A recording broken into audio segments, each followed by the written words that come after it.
This is the Wandering Minds podcast, and I am Mickey. My name is Cash. I am Mike, and today our special guest is Kevin Boehm. Hey. What's up, buddy? Oh, not much. Enjoying this room. Yeah. Thanks for coming. I really appreciate having you on. We're all fans. You know Cash, of course. Amber's been on the show before. I really appreciate you coming. I'm extremely excited to know about your life, your story. What started you on, because you are a Bellator MMA fighter, very higher echelon fighter, and big respects. And I want to know what got you going in that world. Well, like I started when I was really little with just like traditional stuff like taekwondo, and then got into wrestling by middle school. It was a relationship my mom had, and the guy was really into martial arts. He was in the military, all that stuff. So since we were little, like our conditioning was the thing. You know, we were doing push-ups when we were getting in trouble. We were having to like learn to protect ourselves, and kind of grew up in that like lifestyle where it was like, well, don't just wait for someone to hit you first. Hit them. Right? Yeah. You know, but if you're going to get in fights, you need to know how to fight. Yeah. And so... Because you want to win. You want to win, right? You don't want to get beat up. That sucks. I've been there a lot, too. Yeah. Kind of same. What got me here. You win some, you lose some, right? Exactly. So when I was little, I was doing stuff like taekwondo, and I was always really hyperactive, so this stuff worked really well with me. It gave me something to do. Like channeled your energy? Yeah. Okay. And sometimes it worked against me, right? Sometimes I'd be in these classes and I'm watching like the smart little 5-year-olds pick stuff up a lot quicker while I'm like over here spazzing out. But I would start getting stuff down, and I started learning discipline. So there's that like tradition that everybody kind of talks about, get your kids into something young.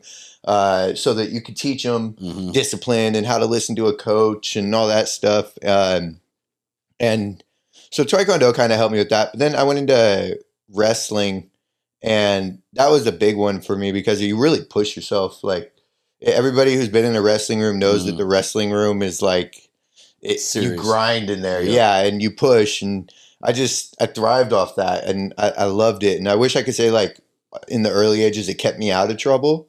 It didn't. I lost a lot of opportunities when I was wrestling because I couldn't stay out of trouble. I just kept finding the wrong group of friends, hanging out with the wrong people, and doing stupid things, getting bad grades. But my wrestling coach always never gave up on me, kept working with me. And I'd even go up in the wrestling room and still practice when I wasn't eligible to compete. Yeah. And it was really good for me. Like, you know, I don't know if this is a factor or not, but like I grew up, my dad was not in the picture. And so to me, I always like attached to coaches. And male role models. Yeah. Like, okay. And so like, that was my place to like earn it. Like, I don't know, earn that like, what's the word? Like, I don't know, just have the figure be like, hey, you're doing good. Kind of get a pat on the back, right? Yeah. What little boys are supposed to get, right? Yep. So I got that from coaches. The affirmation. Yeah. And so I really enjoyed doing that. And I got in a lot of trouble in my sophomore and junior year. Trouble as in, can you define your trouble that you got into? Yeah. Like one was just skipping school, smoking lots of weed, you know, doing that kind of high school kid stuff. Just not don't do focused that on stuff, high school kids. This This isn't like a hey, go be a pothead in high school and you might make it to the big shows later. Right? I even found myself doing that kind of stuff a lot where I'd be like, hey, there's somebody I look up to, and well, they do this, so it can work. Must be okay. So I don't want to be that person to anybody. Don't do that These stuff. are I became pitfalls better that they should learn when from. I stopped doing this stuff. Yeah. Right. But I like, and I got a little bit of juvie time. Just one of the incidents was like, I took my mom's car for a joyride when I was little. Classic move. And then I totaled it. Oh, fuck. And I've never done that. yeah. I was too good of a driver for that, but whatever. I thought I was. I was like, look, guys, I can drift. Boom, curb, break the axle in half. Oh, shit. And the insurance company was like, well, we'll only cover it if we can press charges. Oh, So they pressed charges on me. Wow. Yeah. Okay. So started seeing my first but all that did though was like put me in a troubled room full of troubled kids. Yeah. And I was going to be the best at it. Yeah. So it just started making me worse and worse and worse. Cause I was like, well, these are my peers, right? I'm around bad kids. Yep. It's not like, oh, I'm going to go over here and I never want to be here again. And I'm going to learn no, when that started happening, I had to really separate myself from everybody. Yeah.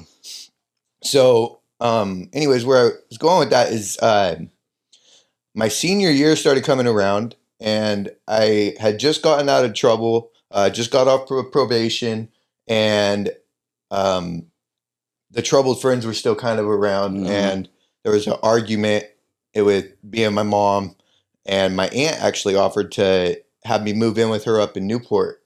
And so I moved up to Newport, and I knew so badly, like I wanted one more year of competition. Yeah. Right. And I was like a year and a half, 2 years behind in credits. And I had just a few weeks to do this. And so we found this online program where I could do all this testing and get my credits. Like, I think this one was called Play-Doh. And I wanted so badly to wrestle. I like nerded out in front of the computer every single day because they were telling me like, well, super seniors can't compete. And you can't, like, you basically need to get this done in like 2 weeks. Wow. And it's most likely not going to happen, but hey, chin up, you can graduate on time. Yeah. Right. Yeah. So, which wasn't what your focus was. Right. I didn't care about graduating. I wanted to do sports. Yeah. Or I wanted to wrestle more particularly. Yeah. Right. And so where that led to was I just grinded. And I'm not going to lie, I cheated. Every time I'd go straight to the test. And then so many people had done this, I could copy and paste the answer over to the question over to the Google bar, and sometimes it'd just say B. Hey, I had to do what I had to do. Yeah, man. I missed out. Right? I covered a year and a half of school in like 2 weeks. Wow. So, not saying to do this, but don't give up, right? Got to do what you got to do. Got to do what you got to do. Exactly. So, I got back into sports. I got to wrestle. I got to wrestle my senior year. And it meant so much to me. And I was living up in Newport now. I was away from all these troubled kids. Yeah. And I had this opportunity to create a new identity for myself. And so like I had trained the Taekwondo. I had done my wrestling. I'd even been in MMA gyms up to this point a little bit. But if you ask me when I was in Newport, like I was already a fighter, right? I was faking it, right? I was like, back in Eugene, I was the man. I was a fighter, right? And luckily, like there was an assistant coach on the football team. You know, people asked. He was from Eugene, and he recognized me from Midtown MMA. He was like, yeah, Kevin was over there, so nice validation. Yeah, it worked pretty well. So into wrestling season starts to come around, and I'm actually, for this first time, I'm getting good grades. I'm getting A's and B's. My aunt and uncle, legitimately, right? Nice. I mean, when you're also like a little bit of looking over and seeing what's on the other people's all the way tests. through school, though. Yeah. But I'm like finally building myself into somebody I wanted to be. Good. Right? I'm about to be this athlete. I'm actually about to go to the Marines. I start figuring out how I can get into the military. I'm taking my ASFAB. I'm doing my senior report on the Marines. Like I'm going out and doing job shadows at ROTC, all sorts of stuff. Right. And my aunt becomes pregnant with twins and has I think a month early. Wow. Right. And so she had to move down here to I want to say it's called the neonatal unit. Yeah. And, so we're up there, and my family was so happy with me staying out of trouble. They were all working out ways to okay, this person can come stay up at the house and watch Kevin for a little bit. This person can come stay up at the house for this days, and they were all alternating a pattern to keep me away from Eugene. Yeah, right. Because rightfully so. Rightfully so. Yeah. And my aunt and uncle they had this thing with me. They were when I moved there. They said, okay, so here's the deal. If you're going to live with us, you're going to take UAs, you're going to get good grades, and you're going to go to church. whether you want to believe it or not, like, we're going to put you on a system. And at first I was like, heck no.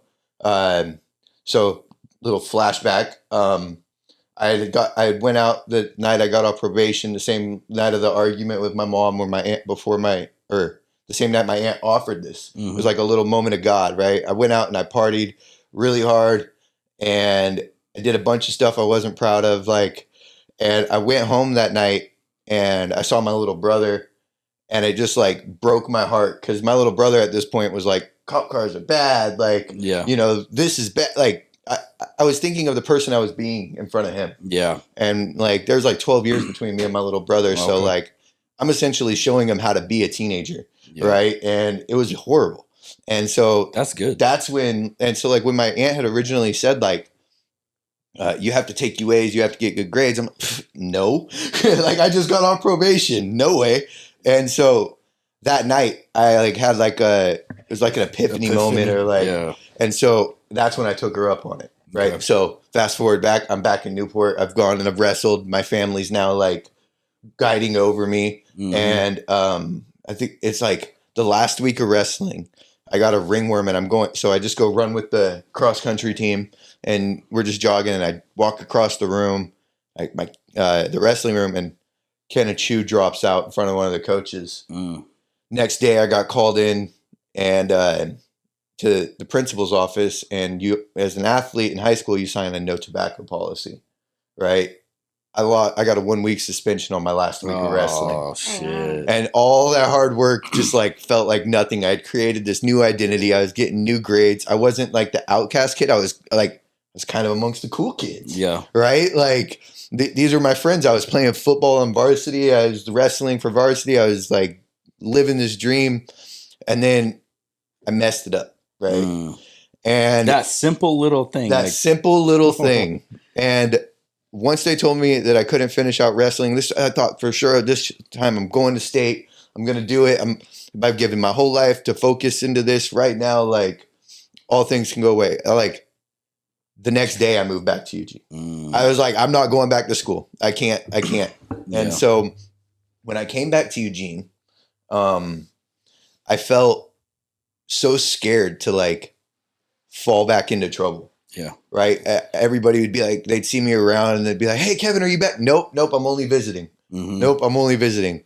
So I worked out with my mom's ex, the ones that got me into martial arts and did the Taekwondo, the one I was talking about earlier. And he lived out in Monroe, which is about like 30 minutes from here, from where we were living. And he told me he would help me enroll in school out there. So I lived in Eugene and went to school in Monroe. Wow. Just to avoid any like run-ins with people, like to get caught. I was so scared of going backwards. Yeah. Right. So fear. Good for you. Fear is what kept me going. Yeah. And he trained at this Midtown MMA gym. And I had this like theory in my head that I've ran through still like, if I'm always at school and I'm always at the gym, I have no time to get in trouble. Right? So one would think. Right. And so it became just this system where like I would go to school, we'd get home around 4 or 5. They would go for their classes and be done by 7. I'd stay all the way through with the fight team until like 10 p.m., take the final bus from Thurston back over to River Road. And that was my nightly routine. Wow. Right. Every day I'm doing this stuff until eventually my coach goes, hey, do you want to fight? And it's like a 2-week notice fight. Nice. And I'm 17. I'm like, heck yeah, of course I want to fight. So we took this fight and it was super cool because now I'm going to school at Monroe. I still kind of got that no identity. Nobody knows me. And now my identity is I'm the fighter. You're a fighter. Kind of funny how that little like thing manifested. Yeah. Right. So like we're getting to the point where like the cafeteria lady serving me up just my boiled chicken and some rice. Like I'm bringing her food in. They're helping me cut weight. They're helping me do all this. Monroe's got like a great wrestling program. So like they were all about it. They're like, all in. Yeah. All in. Hell yeah. So like all of a sudden like I'm the cool kid fighting at school. Like they're like, that kid fights. And like I went out and I had this fight and I smoked this dude. And I think it was like 1:30. And like, he was a grown man. I was 17. I was on top of the world, man. I felt like, like this is my new route. So my parents love this next part. I decide I'm not going to go to the Marines. I'm going to be a fighter. Oh boy. And they even try to be like, Kevin, they got an MMA team with the Marines. Yeah. I didn't care. I was so convinced that every gym that, when I was training there, I'm like, no, but it's not this gym. Yeah. That gym's not around anymore. But I was so convinced that they're like the top dogs. It's kind of a thing that people get when they go to a gym. They're like, my gym, the top gym. Yeah. Yes. Right? Yeah, and it's usually the first one too. Mm-hmm. And so, I just kept fighting and training with this guy. I'm going to avoid some names. Yeah, that's fine. But I was training with this guy and he was helping me out a lot. And he would show me, actually I could say it. So Corey Wyatt, he was this like super pro.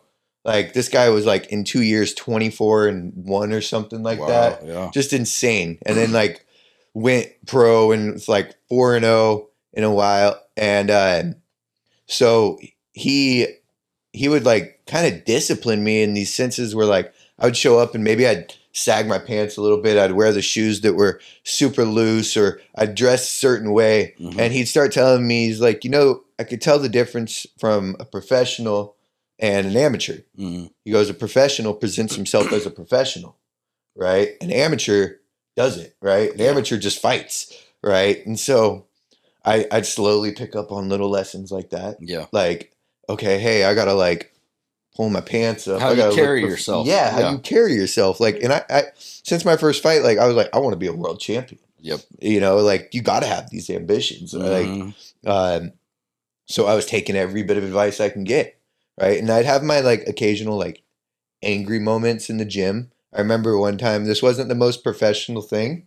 I like snapped on somebody in the middle of wrestling and I picked him up and slammed him down. And Corey pulled me off to the cage and was like, hey, let's spar at 100%. Like, you're that mad. I'm like, and he's like 185 or walking around at like 215. I'm like an angry 155 pound 17-year-old. I'm like, okay. Boom. Kicked me in the head. I'm like, what the just happened? Right. Knocked me on my ass and like, was like, well, do you want to like snap on people? Like, there's badder dudes out there than you. Yeah. And like, there's always somebody better. Mm-hmm. Yeah. And that shit inspired me so much because I'm like, I don't want there to be. Yeah. I don't want there to be better dudes out there than me. Like, It hurts. I want to find out who they are. And like, all of a sudden, like, I'm after you, bro. Yeah. I feel that. So like that kind of drive just always kept me out of trouble and like kept me training and kept me going and going and going. And even when like I graduated high school, I got my diploma, I got a job, and same concept. I'm always working. Mm-hmm. I'm always training. There's no time for trouble. Yeah. Right. And I'd start just kind of living by that pattern and just keep doing the same stuff day in and day out. And then, like Corey ended up getting into some trouble of his own and the gym program started going down.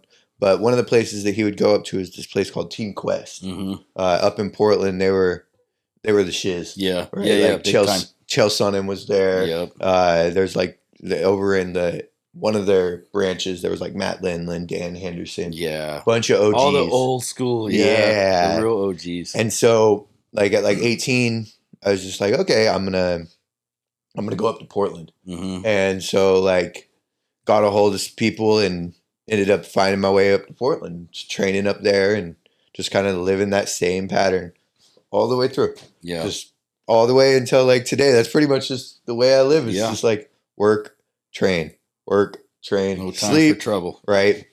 And there were times like I was being a little stupid. I was 21 or something like that. Like I'd go party and stuff. And then I'd start seeing dudes get things faster than me. I'd start seeing dudes get their accomplishments faster than me. And I'd have this selfish thought and like, what card do they got that I don't? Like, and then I'd realize that's the best part about this sport. you can't lie. You can't hide this shit, right? If you're slacking, if you're starting to break off that pattern, the person that's not is gonna pass you up. Yeah. Right. And so when I'd start slacking off or even still getting my training in, but I'm partying at night, going to the gym, just I'm going to the bars, trying to be a 21-year-old, stuff like that. I'd start seeing dudes pass me up. And what am I doing wrong? Why? Oh, it's because they're at a bigger gym. Oh, it's because the coach likes them more. Oh, it's because this is happening. I'm like coming up with all these reasons except for, hey, you're not giving it everything you got. Yeah. And so like I had to start adjusting again and adjusting again. You like MMA holds you honest. Like you have to take a constant like self-inventory. Who are the people I'm around? Yeah. What kind of motivation do I have for my day? Right? Like what kind of how the people who are passing me up, what are they doing that I'm not? Not what are they given that I'm not? Yeah. Right? Like it hurts and it's really, really hard to do. It's humbling. It's very humbling, right? And so when you have to do that kind of stuff, like it just keeps you getting better. You only get better from taking inventory. Yeah. Right. And so many people don't want to do that, but that's been one of the fun parts about this sport. It's good. It just keeps me getting better, And then fast forward even more, I'm kind of talking a lot, going everywhere. You're good, bro. This is what the world wants to hear. I end up getting in this relationship, the one I'm currently in, and it's super good for me. Yeah. Right? This girl's a power lifter at the time, does jiu-jitsu, had MMA, and she lives a straight and narrow life. Yeah. I'm like, oh, that is awesome.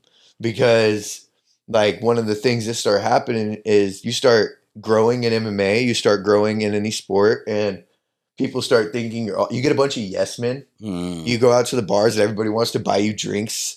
It's not helping you. Yeah. A good friend's not going to go, hey, dude, let me take you out tonight. Drinks are on me. I love that little superstar lifestyle for a little bit. I start working my way up, getting that. Everybody wants to go party with me. Yeah. Right. But I get with this girl who's like, I don't go to bars. I'm like, okay. Guess we don't go to bars. Right? I'm like, cool. Well, back to the same system. Yeah. Train, work, sleep. Train, work, sleep, hang out with my family. I don't need to go hang out with a bunch of friends. Yeah. That was one of the things that happened too, is when I'd start seeing my progress slow down, I had a bunch of friends. I had a bunch of friends, bunch of people I'm hanging out with. So even when I'd go get my system in, I'd go train, I'd go work, and then I'd go to the bar. I'd go hang out with my friends, right? I was going out smoking a bunch of weed all the time, and there's gonna be it's a fun little controversy in MMA because there's a lot of really good dudes who smoke weed. There's a lot of really high level athletes that love their weed. I loved the weed too. Yeah. And I'd always tell myself it's not affecting me. It doesn't affect it. It helps me hone in on my training, but this girl doesn't smoke weed and wasn't for that kind of stuff. She has kids, and she was one of the first things we talked about was she's like, hey, that might be your thing. I really like you at all, but I don't want that kind of stuff around my family. Yeah. That's important to me that I don't have that. And in my head, if I'd have been in a relationship before somebody said that, I'd be like, okay, bye. Yeah. I like this girl. Yeah. So I was like, all right, I'll stop. Watch. Just won't do it anymore. Yeah. Here we are. I think it's been 2 years since I smoked weed. But one of the fun parts when we'd start, I'd go to the weightlifting gym with her. You guys all know it, Forever Strong. Yep. And one of the interesting parts about something like weights, it just in progress in MMA, is numbers. Yeah. You could see your numbers. Yeah. Right. And so I saw my numbers changing a lot when I quit smoking weed. Really? Right. And it was a trip because I'm one is and another thing was during sparring and stuff, I used to always just go in at the same mindset. Always high. Yeah. Right. Going through my training and just nice and mellow. But when I stopped smoking, there would be things like I'd line up for a deadlift, right? I get a little bit of adrenaline again. Like, whoa, I haven't felt this in a while. Like, normally I dull it. Yeah. Right? Gotcha. So, like, all of a sudden, natural endorphins are kicking in. Yep. Natural stuff's kicking in. Natural fears are kicking in while I'm sparring. Like, and I've, like, raised myself in fighting to where we embrace fear. We embrace this nerves. To control it. Yeah. And to turn it into something. Yeah. And so all of a sudden, like, I was getting these actual nerves and actual fear, and I'm getting sharper. I'm getting stronger. And I'm like, oh, like I'm lining up a new weight for myself, and like I'm kind of terrified. This might suck. I'm going against some of these sparring partners. So now I'm up at American Top Team, and like so before American Top Team, I was at a gym down here in Eugene, really good gym, Art of War. I just love to travel. I love to go and continue to cross train. Yeah. And so that was just kind of what I did. Art of War is fantastic training center. The diversity must be good for you, though. Yeah, I loved it. So like I went up now. Like my routine is I go up to Portland 3-4 times a week, and then I train in Springfield at the jiu-jitsu gym. And now I like run an MMA. I'm the head coach of the MMA program there. Nice. What gym is that? 10th Planet Springfield. Okay. Yep. Cool. But so anyways, I start doing these things, and like all of a sudden I'm getting better progress in even my fighting. Nice. Right? Like I've been going up to American Top Team. I'm sparring guys like Ricky Simone, Brent Primus.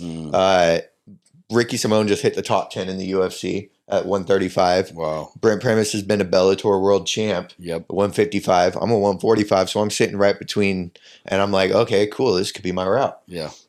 I'm not getting stoned. So all day I'm like just kind of obsessing over fighting in my head all day. Yeah. And I started turning it into good things. Now I'm like overtraining my techniques. I'm always thinking about techniques. I'm still like, I'll wake up in the middle of the night and think of combos. I'm like, oh, man, if I just go, just go back to bed. Like, you know, so like this is all stuff I was like dueling down. And then I started getting this same progress again. Like I where I'm like, oh, I'm catching people again. I was like, why do they got this card? Oh, they don't. They were just putting more discipline, right? So MMA has always been my discipline. Yeah. Right. And the more disciplined I get, the better results I get. It's a direct reflection. You get what you give. You get what you give, right? Yeah. And so that's what I love about the sport. And so I start winning, and the coaches are seeing me being up there, somebody who's making these trips 3-4 times a week from Eugene to Portland. And now I'm back on my win streak. And at this point, like by the time I got to them, I had already been a professional champ, and then lost my belt to one of their guys, and then was like, okay, something needs to change. Yeah. Right. 1, maybe I need to stop smoking weed. 2, maybe I need to like change my nightlife a little bit, go home, go to bed, rather than like, oh, I got all my training in, I'm gonna go home, you know, a little shot, wake up, something like that, like changing that kind of stuff. And then just staying focused. Yeah. All the way through. Everything I've done has required focus. And that's, and so like I start getting on this win streak, and then finally I get the call for a big show. I always told myself this was going to happen. I just keep training. I just keep working. I just keep focused. I will get the big show. Yeah. Right. And so I like hit this point in my career where I was always that guy kind of talking like, they're seeing me. They're watching me. I might get it one day. They're seeing me. They're watching me. Maybe one day. And so like I was never the guy telling myself like I'm in the big shows, or like I'm destined for the big shows. I'm like, I'm the guy the big shows see. They just haven't picked me up yet. Yeah. Right. So a few little tweaks, all of a sudden, boom, I'm in the big shows. Holy shit. Right. And how many fights are you in on there now? 2? So I'm 1 fight in. And it actually came just kind of like I always told myself, just like I said with fighting, I'd say, hey, I was a fighter. I became a fighter. I said, hey, I'll get to the big shows. I made it to the big show. Yeah. But I'd always said it'd come on a short notice. Yeah. And every fighter knows that. Every fighter who does this stuff should know that I'm most likely going to get my shot on a short notice, right? And so we just kept training, and all of a sudden I got a call for Bellator. Yep. And it was against an absolute killer, but I'm not going to give this guy too much credit, right? Like 9 days notice, I took this fight to fight Ahmed Magomedov. Yeah. And 2 weeks fucking notice. Yeah, and so Damn. it was actually getting a little bit heavy, and it was funny because like right before they called me, I'm like, whew, I just hit 170 on the scale. I think I hit 173 on the scale at one point. And I'm like, that Sunday, I told Amber, I'm like, all right, I got to get something under control. Like, what happened? Like, I knew there was a Bellator show coming up in Tacoma. Mm-hmm. And I was like, I hope, I know I'm going to be one of the people they call. I've seen other guys get called. They called like 3 guys from the Northwest. I'm like, why the fuck is it not me? It's going to be me. I'm just going to keep training like it's going to be me. Yeah. I'm just going to keep acting like I'm going to get that call. I'm talking with my teammates like, I'm probably going to get that call. Mm-hmm. Right? Like, there's no word of this call yet. Yeah. Right? Yeah. But I'm like, I think I'm going to be that guy. Yeah. And I like see my weight get a little high. I'm like, Amber, I'm going to start losing that weight because what if I get that call?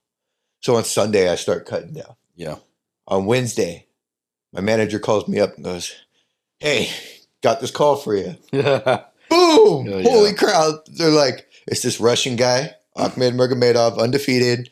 But they're only offering a 1-fight contract. And win or lose, you're done. Like in the big shows, right? So you're back in the regional scene. And this was where a good manager comes into play. Yeah. Right? Because I've been waiting for that call. In my head, I'm like, they might say 1 fight, but wait till I show them. Yeah. Right? Like, I'm going to show them. He goes, I recommend you turn it down. What? He goes, so here's the thing. You're on a win streak. You're doing good. And if we continue the win streak, maybe you'll get more calls. Yeah. If you go take this show and you pull off this win, you're back in the regional shows. Cool, your win streak's still going. We're on the same search that we're already on. Yeah. If you lose, you're coming off of a loss. Now you got another year or 2 to go because you got to go make up the progress, get back on a win streak again. And this is actually a boat I'd been really close to before. When I won my pro title, I was on a win streak. I was now a champ, and then I decided to test my luck. I won a 22-minute fight, won by armbar, got the belt, got home, went to Vegas the next week to go start training when my coach was like, hey, you should be relaxing a little bit. Yeah. Like, you just had a 22-minute fight. And while I'm in Vegas, they're like, hey, they were like, who will fight Kevin Boehm next? They're like posting on Facebook and stuff. And I saw this guy pop up there who I've like idolized for a long time. And he's made it to the big shows. Then he was back in the regional scene. He's like, I'll fight him in 5 weeks. And I'm like, yeah, let's do it. And that's not good. Yeah. You don't do that. Like, there's a reason that you take, like, you got to peak and then you got to come down. Same with powerlifting. Mm-hmm. Yeah. And so, like, I was like, oh my gosh, yes, let's do it. I went out there, and then to top it off, when I was in Vegas, there was this thing going around in the grappling scene. It was horrible. It was like this pink eye virus. Oh, geez. Yeah. And so, like, it wasn't even like the bacteria. And so, like, I had no idea what was happening. And then I come to find out, like, it was in like Abu Dhabi and like a bunch of other stuff. Cause when I was in Vegas, I was in these like melting pots of like everybody comes together from around the world to come train. Mm. And so all this shit just got spread around. Yeah. And you were seeing all these guys start popping up with it.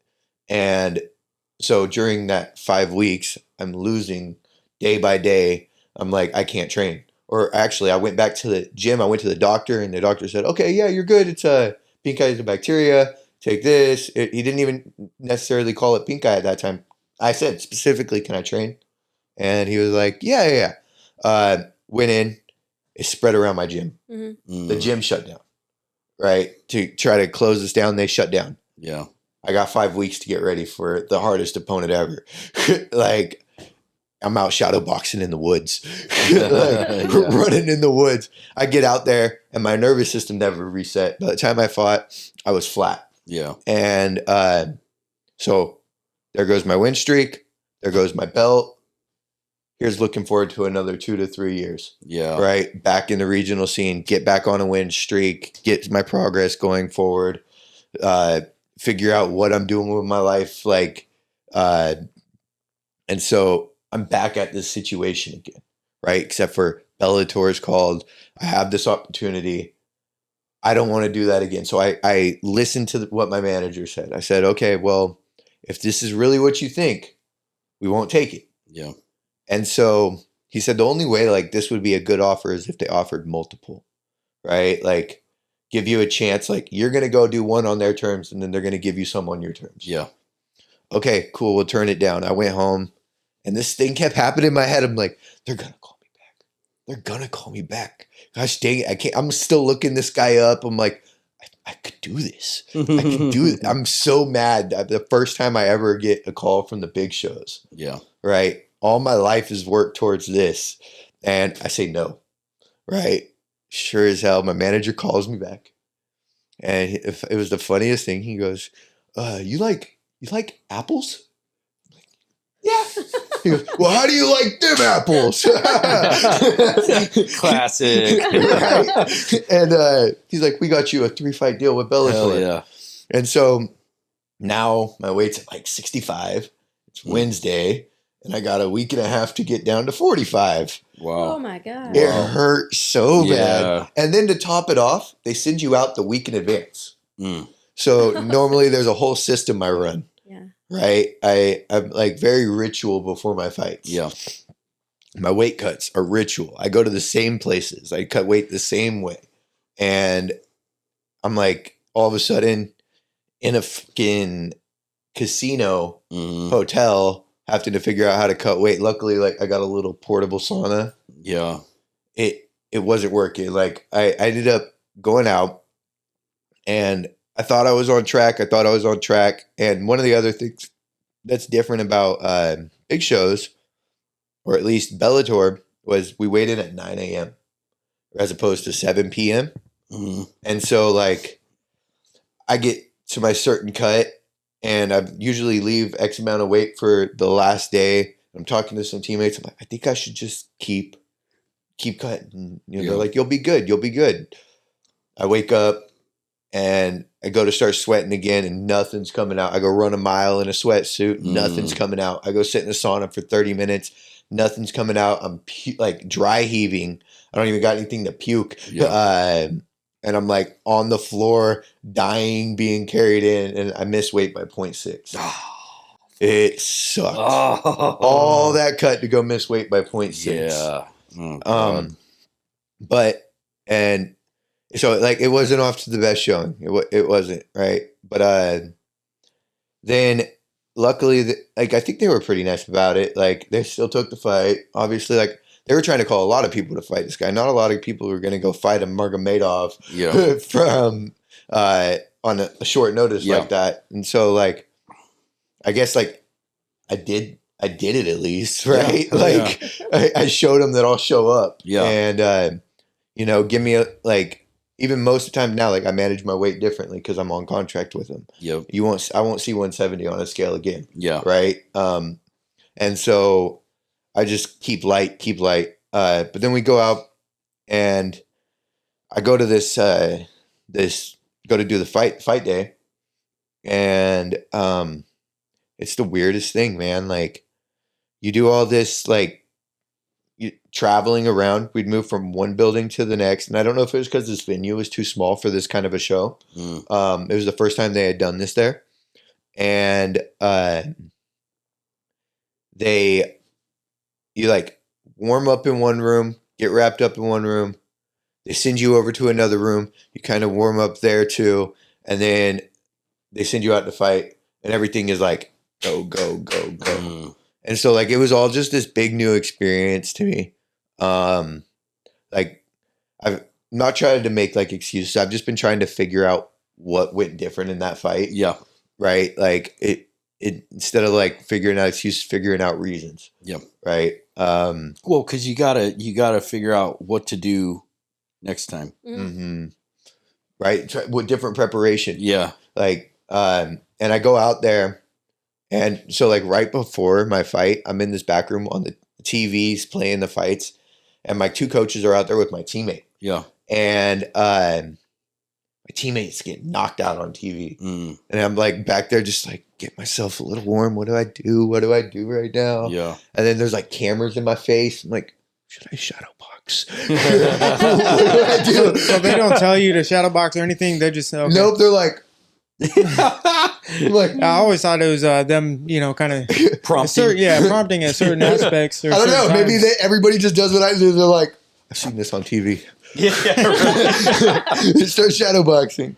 So, anyways, I go out, and then it's the craziest thing. One of my corners didn't make it back in time, and they're like rushing you out. Everything's different on TV time, bro. Yeah. Like, in a normal fight, like or a more regional fight, I wait till my song gets where I want it. I wait till everything's just how I like it. Like, this is my time. Yeah. Right. But not when you're in the big shows. You're another like You're on their time. Yeah, you're on their time. And so they're just like, one of my coaches is rushing back. They're like, nope. I had a teammate. I had Amber, who was always planning to be in my corner, and I had one of my coaches who was like my head coach. So it worked out. But one of the other assistant coaches who I'd been working with most of the camp, he was all rushing back there. They're like, nope, you already got 3 out. Go. I'm like, oh shit. So I'm right in front of my opponent, just like having this like, oh, wait, hey, hold on. Wow. Right. Yeah. And then I like walk out there, and I'm, oh no. And then I get out to the cage, and I'm like, oh, my opponent's standing across from me, and then there's Khabib. I'm like, oh, yeah. How'd that feel? That was a trip and a Yeah, I half, bet it man. was. I'm like sitting there like, A legend. yeah. I'm like, oh man, if I got Khabib standing right across from me, I'm fighting a guy from his camp, like, You don't know who this that is cool. No, but I'm sure it's Oh, so amazing. Khabib is like, that- if you don't follow MMA, I like don't. arguably Fucking one of the beast. best ever. Yes. Like, what was he like, 29-0 or something like that? When did the Legitimately UFC? undefeated. Yeah, Legitimately. retired undefeated. Yeah. Was like just this super Russian wrestler, super disciplined, and just like, and he's been doing just as well coaching. So when he retired, he went into coaching, and all of his guys are killing it. And I'm getting ready to fight one of them. Did you know that he was one of his guys? I knew he was one of his guys. I don't think I expected to see him across from me on the Yeah, fight. yeah. That Did would that- be did that change intimidating anything? as fuck. Right. And so like, Yeah. but I told myself at this moment, I'm like, okay, I'm going to show this guy what I can do. Hell yeah. I'm like, cool. He's going to know who I am by the end of this. I try to turn into this positive, Yeah. Yeah. right? And I go out there, and I'm just kind of kicking around. I told myself I didn't want to wrestle with this guy. I'm staying at range, throw some kicks. We're moving around. He throws one of my kicks by, throw like a weird spinning back fist. And then I see his leg. I'm like, shoot. I just told myself I don't want to wrestle with this guy. Now I'm like grabbing and starting the wrestling exchange. Yeah. And, but it was kind of working for just a split second. I'm like, I'm in on this. And I froze, man. I like, was like, I'm taking down one of Khabib's guys right now. No way. Whoa. And then I'm like, okay, I'm going to get over by my coach, because at this point, like, he had kind of like that froze was enough for him to react and get a good sprawl going, good defense. And so then I start easing over towards my corner, and the guy caught me in an exchange, and it sucked. Like, I went out, and that was like one of the biggest heartbreaks, man. Like, I finally get a call. I've worked so hard for. I get my contract. Luckily, I still got 2 more on there. Yep. And then I go out, I miss weight, and I get choked out. I'm like, this sucks. This hurts so bad. This also is why I do MMA, Yeah. right? Like, my whole life has always been like this thing about I need to overcome something Oh, yeah. hard. Like, when I got to graduate high school in a week and a half. Yeah. When I have to, like, figure something out because I just messed up and now I lost wrestling, so I find MMA. That my whole life has always been this back to the wall story, Yeah. right? And so one of the things too I've had to work is like I went and worked with a mindset coach, and like I think one of the things is like I've always worn this underdog hat with pride. Mm-hmm. I never let myself be the big dog. Yeah. So I start changing it around. I'm like, look, from now on, I am a Bellator fighter. I'm not somebody who they're watching. Well, they're watching because I'm on their roster, Yeah. right? Like when I go to the gym and I'm sparring with these guys in Bellator and I'm sparring with these guys in the UFC, I am one of these guys. Yep. I'm not putting myself in the back seat. I might have went out and had that loss. Cool. I've always bounced back, right? And so that's what motivates me so much with this stuff. That's why I love this sport so much, because then I go home just like before.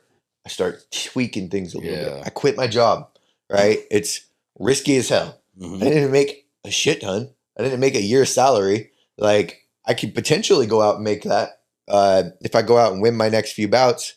But what's most important to me is I go out and secure the next contract. Yeah. When I go out and I show them that I deserve to be there, Hell yeah. that I've earned this spot. So a few more tweaks, and man, I'm feeling better than ever. Like, and I'm getting in this system now. Like I fight as a job, and you're all in. Here we are. Well, and the thing is the losses are the ones that humble you and make you rethink and restructure and remotivate you. Mm-hmm. The wins, I mean, wins are wins. Obviously, you're at a certain mindset, but especially when you're looking at Khabib, motherfucker, right? You got this guy across the fucking octagon from you. Mm-hmm. That's fucking badass, bro. That right there is so fucking. You're higher echelon. That's my new favorite word. I mean, you can kick all of our asses at one time in here, so that's huge. Don't. But what I mean, that's just so fucking cool. A loss is a fucking loss. We all fucking lose, right? I mean, loss is a loss, but it's a learning curve, is what I look at it. That's fucking dope. Dude, I feel like your self-talk though is so impressive because it's like you're manifesting these things. Like they would call me that. Yeah, it's inspiring. Thank you.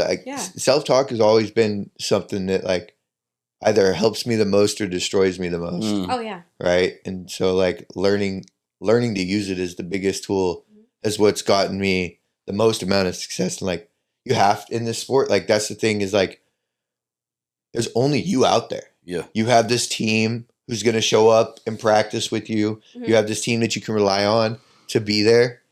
But at the end of the day, you're the one going out there. You're the one who has to be at the wrestling room. You're the one who has to be at the gym in order to take advantage of this stuff. Yeah. You are your own best friend, your own worst enemy, right? So like just learning.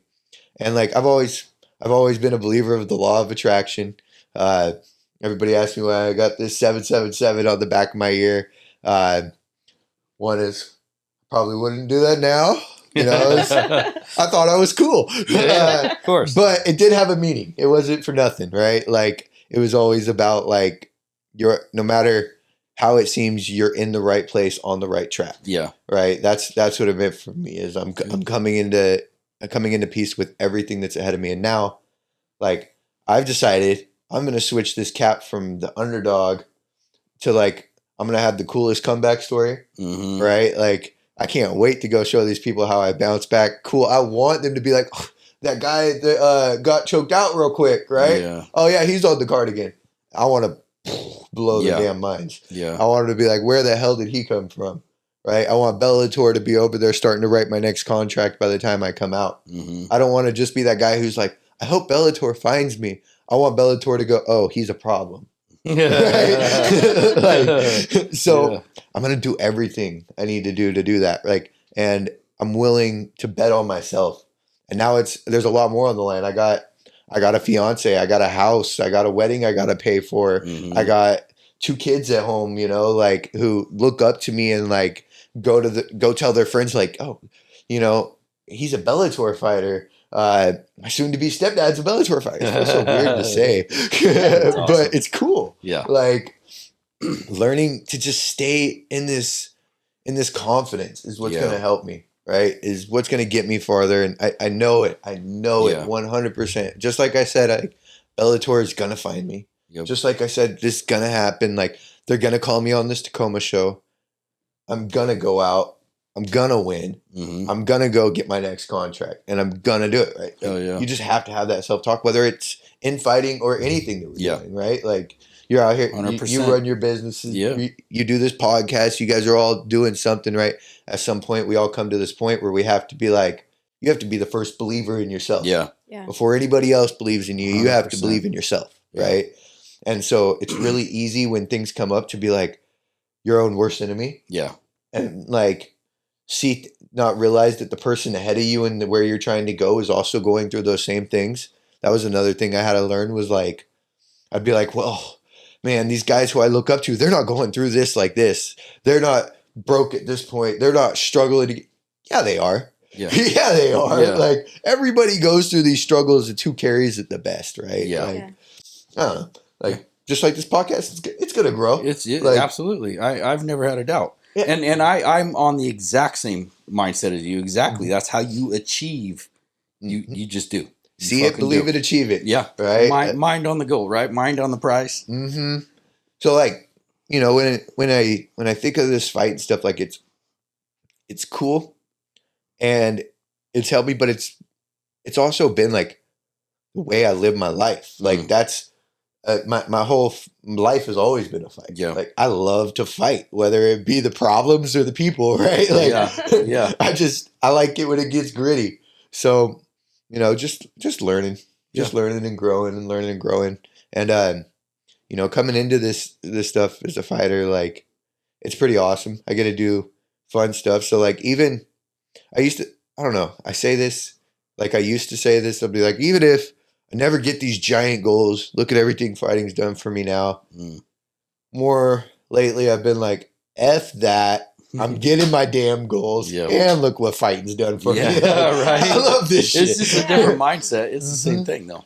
Yeah, like every mindset's got a goal. Yeah. Right. Like if you play that mindset, this is one of the things I worked with my mindset coach.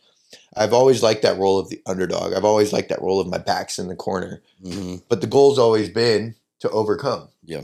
So if I want to like change the mindset, if I want to be the big dog, what's the goal of the big dog? Right? Like the goal of the big dog is to show I can't be messed with. Yeah. So that's how I have to start carrying this mindset. You got to embody that. Mm-hmm. And it happens every time I go roll now. Like I'm like, okay, I'm going with somebody who is better than me. They won't be for long. Yeah. I'm going to show them that I'm going to be better than them. I'm Bellator now. Yeah. And it's funny. Like, so, they gave us these shirts, right? And one of the things that it's actually a mindset thing I've been doing. I started wearing these shirts all the time. All the time I wear my Bellator shirts. I love them. One is I have some pride in being in Bellator. It's pretty cool. Absolutely. Right? But the second one is I want to be able to look at this and be like familiar with it. Yeah. I'm familiar with Bellator now. Yeah. My next time around, I'm familiar with the process. Yeah. I'm familiar with the weight cut. My weight will never be back up at 170.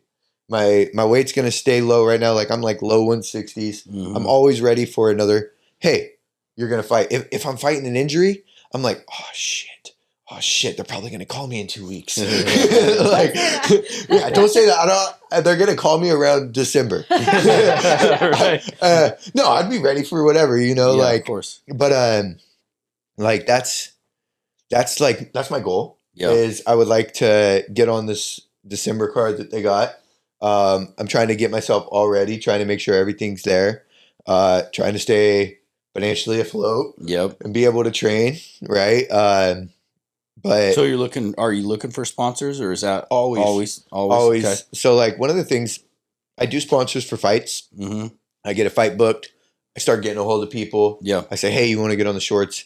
I want to advertise you. I want to get you X amount of views. I've like worked with people who are in marketing, and the numbers of views I can get people are worth the dollar amount I charge. Yeah. Right. Like you would pay, like if I run ads on Instagram, even if I don't run ads, you know, you get your X amount of views per followers. Like, let's say you get like 22% of your followers see it. I post twice a week. Boom. I can get you your impressions. Yeah. Right. So like that's gotta, but there's been that way for the fight. And then one of the ways, like I'm trying to find And part of it comes with building confidence in myself is like find sponsors who are willing to support like a monthly, like, hey, can you kick like, I don't even want to say a dollar amount, right? Like kick some money my direction each month. I continuously advertise you.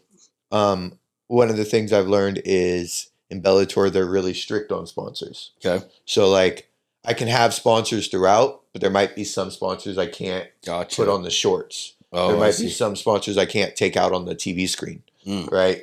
But it doesn't mean I can't advertise for them on Instagram. And like to tell you, like when I have a fight coming up, I get the biggest wave. Yeah. Right. And I get like all that stuff, but like helping, you know, like other companies kind of build while they build with me.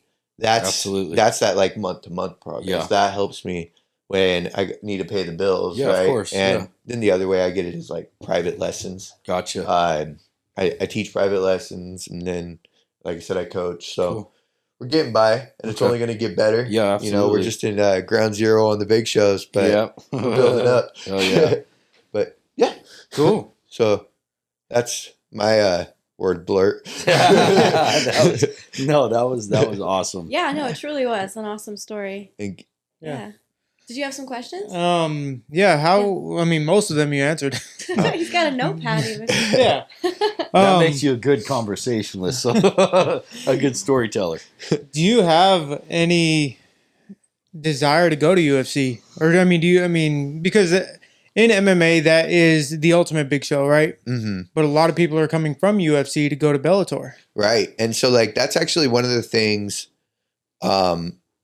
it's pretty discussed when fighters are starting to get near that level. They're like, do I want to take that UFC route? Do I want to take that Bellator route? And it used to be like, well, Bellator, like, it doesn't quite get the same notoriety. It's almost more consistent. Yeah. Right? Like, they take care of their fighters well. They, like, it's more like there's less of a gap from the, like, entering the main card and the main event, right? People have a chance, but like my goal has always been the UFC. But while I'm in Bellator, like I've discovered like I would like the route to be I take over Bellator and maybe I make a home here and they keep me around and they just keep treating me good, and or maybe I go like I want to prove that, like, I want UFC to be coming knocking at my door before I go, like, seek them out. Yeah. Right? And, like, if we're not there yet, we're going to get there. Like, we're not there yet. We're not there yet. We're building, right? Right now, like, the hardest part to say is I'm a nobody in a big show. So. Well, even still, to make it there is a statement in itself. Yeah. Right. It's just not even a new chapter. It's a new book, right? We're on the new book. Yeah. And, so just going through it, writing the pages day by day. And I do hope that, like, while I'm in Bellator, I can make the most of it. And the UFC is like, that goal will never go away. That's like what I've always said is I've always wanted the UFC. But, like, things do change, right? Bellator is continuing to grow. Bellator is also, like, another really good promotion. But I would like to at first grow with them, like be with them, and, you know, maybe even have like get to a point where they're like, oh, hey, you've done good here. Now go represent us in UFC. Yeah. Like one of UFC's favorite things is when they get a guy who comes over from Bellator and then gets smoked. Yeah. I don't want to be that guy. I want to be the guy that they're like, that Bellator guy could take out your UFC guy. Yeah. Like, and I want him thinking about that stuff. So while we'll sit here, I'm just going to take over Bellator. Yeah. I'm going to do it. Guys. It's going to happen. Oh, you guys saw it. I heard especially with the mindset. I mean, the mindset, the dedication, the amount of drive. And again, dedication that you have. Total commitment. 100% committed, man. And like, my only fears nowadays is like, just hope I'm not being outworked. Any day when I feel like I'm slacking, like that's what's going through my head. I torture myself with that shit. Like if I got an injury and I got to miss practice, I'm literally like, somebody's training right now. Somebody's at practice right now and I need to see here. Yeah. I got to study. Yeah. I'm like obsessed with this stuff right now. Well, so that's like, good. You need to be. Hell yeah. Like how often are you training? Every day. Okay. So Sundays I get a rest. Okay. Sundays I get a rest because a rest day is important. But like right now, like if all goes well, I'm in the gym in the morning and then I'm in the gym at night. Like some days I'll go up to Portland and I'll stay up there all day and do the morning and night class. Some days I'll go up to Portland, hit the morning class, drive back down, hit the noon class in Springfield. Just to make sure I like stay consistent on it. And then just working on tuning up my schedule. That was one of the things I said, like, as I leave my job, I asked my manager, just give me just a little bit of time to figure out how to perfect this schedule. It's new to me. Yeah. Right. But I will have the perfect schedule. Oh yeah. Right. Like even if it means like right now written out is like, I want Forever Strong at the lifting gym at 8. I want the next gym by 10. I want, maybe I get to Forever Strong, drive up to Portland, hit that class by noon, drive back home, get that class by 5, go home, rest. Yeah. Right. Like, which is why you need sponsors, because gas money alone. Yeah. Dude, I ended up buying this little like $1,000 Honda Civic. $1,000, so it's not the best condition. Shit, all right. But you know what? Point A to point B. To Portland, yeah. Right. We're not like abusing the family car. Yeah. And I'm not driving my truck anymore. Yeah. Smart. But yeah, is the gas something you can write off? It is, but one, if like any accountants out there want to sponsor me just by teaching me how to handle this stuff, I'm learning, guys. We will put the word out. But yeah, gas is something I can write off, but it's still money out of pocket now. Yeah, it is. Yeah. You know, and I'm still learning. All of it's going into tune. I just kind of overcame one of my most recent injuries. Kind of sucked. Like I start diving into this schedule. I'm loving my schedule, and then boom, I blow up. I hurt myself a little bit, and I'm like, okay, I gotta chill out. So like on the days when I can't even participate, those days I don't have to drive to Portland. Yeah. You know, I'm like, hey, I'll just go get my daytime training in Springfield. Luckily, I like over at 10 Planet Springfield, we run like all the way from like a 5 a.m. class, a noon class, nice afternoon classes. Yeah. I can get all my training in. Sweet. Oh, yeah. So, and then that's good. Forever Strong is always a great place. Go and get my conditioning in. Yeah. Start figuring out around injuries and stuff, and cool. Just you're a fighter. Get consistent. You're a fucking fighter. Mm-hmm. Yeah. I'm occupation fighter. Hell yeah. I saw that like a documentary by Chad George, and I always thought that was the coolest thing. One day I'd say occupation. Yeah, fighter. Can't wait to go fill something out. Like I'm broke, so they go fill out my food stamps card. Fighter. Fighter. Like, now I know why you're here. It'll pay off, guys. It will. Hell yeah. We know. We have no doubt. So tell people how they can get a hold of you, how they can follow you. Where are you at? So I'm pretty active on my Instagram.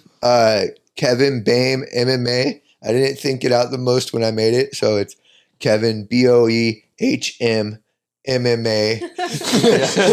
3 M's. 3 M's. And Boehm is spelled Boehm. Yep. Somehow OE makes A. I don't get it. Where does that originate from? Do you know? I think Germany. Okay. There's a Boehm chocolate in Germany. There you go. Wow. You know, luckily there's a famous jiu-jitsu guy out there, Kyle Boehm, and he's getting the name known. It's not any relations, but he says it the same way. Yeah. So thank you, Kyle, helping us. I'll take over from here, though. Okay, one day they'll say your name right because of me. Or I'm on Facebook. You can get a hold of me on there.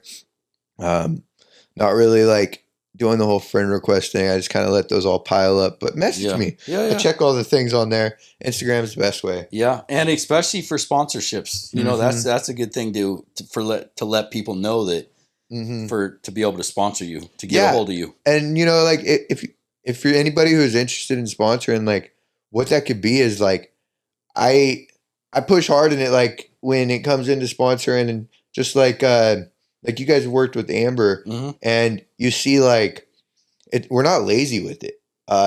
when Amber started competing in amateurs, I told her this is an expensive sport. Mm-hmm. In amateurs, you don't even get paid, right? You got medicals, you got blood work, you got gas to go to Portland, you got all this stuff you got to do. You need to get sponsors, but you got to offer value. Yeah. So like stuff we do for sponsors is like, we'll sit around for like an hour and work on a post, Nice. right? Yeah. Like posts don't just pop up, right? Yep. Everything takes time and effort. Absolutely. And so like we look at things that you want to advertise. We reach out to the groups and try to pitch it in a way you want it to be seen. And we try to be good representatives. And then we do like bundle sponsors where like we post our training stuff. People love to they tune in and watch what we're doing for training. It's interesting. Not everybody does it. Yeah. Right. And so then they see like who's supporting us.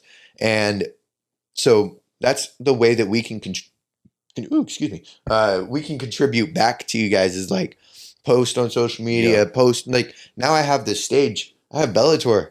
Guys like they got millions of followers, right? Like I could almost guarantee you if I put you on the shorts, you're gonna get at least like 150,000 views just on like the one showing alone. Now, are you gonna have a flag too that you're able to put? Yes, and see that's the other thing too is like that also takes having sponsors like because one thing a lot of people don't realize is you collect all these sponsors, right?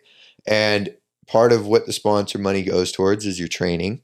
Part of what the sponsor money goes towards is your medicals, your diet. Yeah. And then you spend like an extra $200 to get your shorts and your banner made, extra $200, $300. Yeah. Right. So when you're in like Amber's situation, you're an amateur, you don't make any money. Yeah. It's all right. money. So like, it's not just fighters out there begging, hey, come help me. It's let's work together to help this sport grow, and I'll do my part to help your company grow. Yeah. Well, it's about return on investment. For sure. Right. We want a good ROI. Yeah. Like, yeah. Like I would love 100% to be able to be like, hey, this company sponsored me.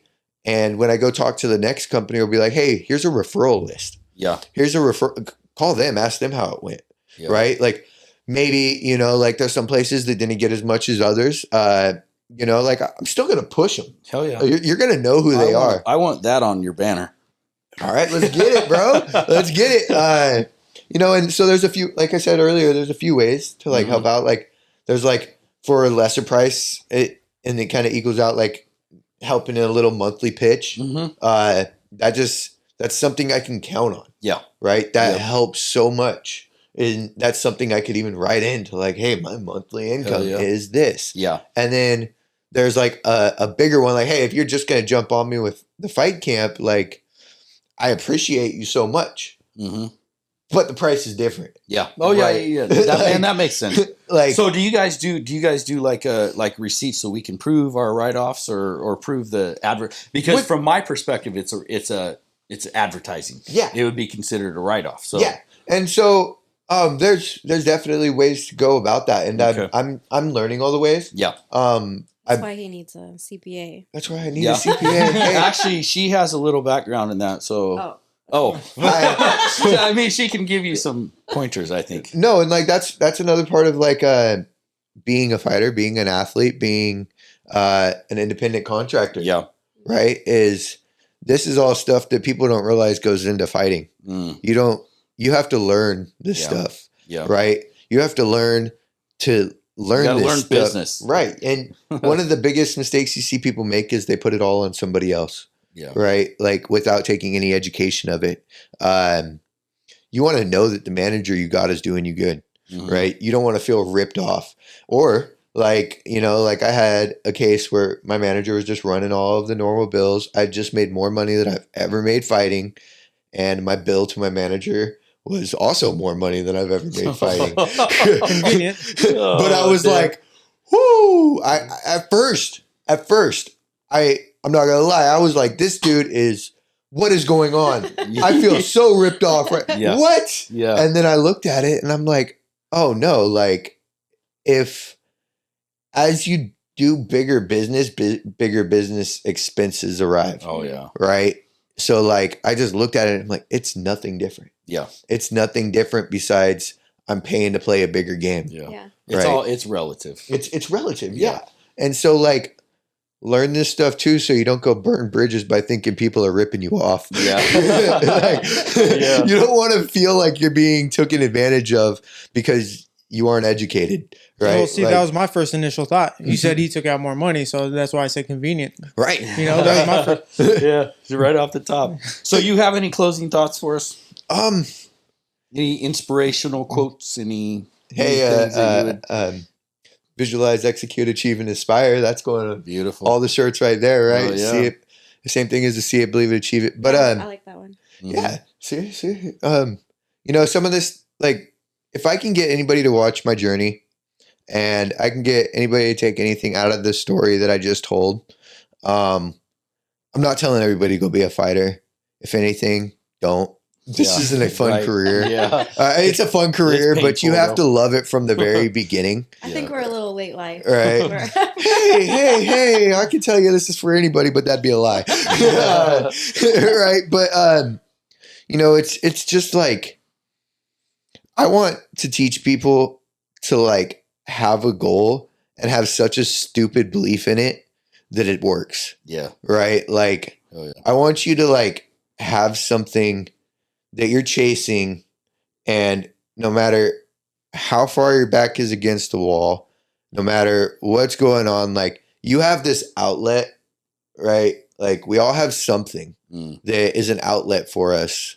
Let's increase it and like just keep making it better. Yeah. And if we're lucky, it pays off. If not, we have this thing that we can put our attention to. Yeah. Right. Don't just travel around like it's funny, it's the wandering mind, right? But don't just let your thoughts wander off and your energy wander off, your efforts wander off and go into nothing. Have something. Yeah. Have something to put your goals towards, work towards it, and then be over there telling yourself, even when it sounds ridiculous, I'm going to be the one to make that happen. I'm going to be the one to get the big call from the big show. It's going to be me. It's going to be me. But don't just say it. You have to work for it too. Yeah. Right? None of it just happens. You have to work your ass off. Right? And don't forget to take self-inventory. Don't forget to take self-inventory and ask yourself, are the people I'm around good people? Are they going towards what my goals are? If it's business, if it's fighting, if it's anything, like, is what I'm doing and how I'm living in line with that? Right? If it's not, you're going to watch other people do it better. You're going to watch other people do it faster. And instead of being like, hey, they got lucky, instead look at what they're doing right. Take that inventory. Ask yourself, am I really doing everything? Yeah. And when you start doing everything, crazy things happen. You get a call to Bellator.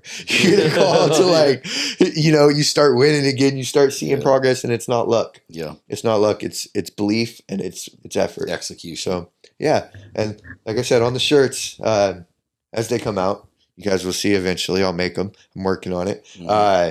Just visualize, execute, achieve, and inspire. Get it. Thanks, brother. Thank you guys Appreciate for having it. me. Man. Heck yeah.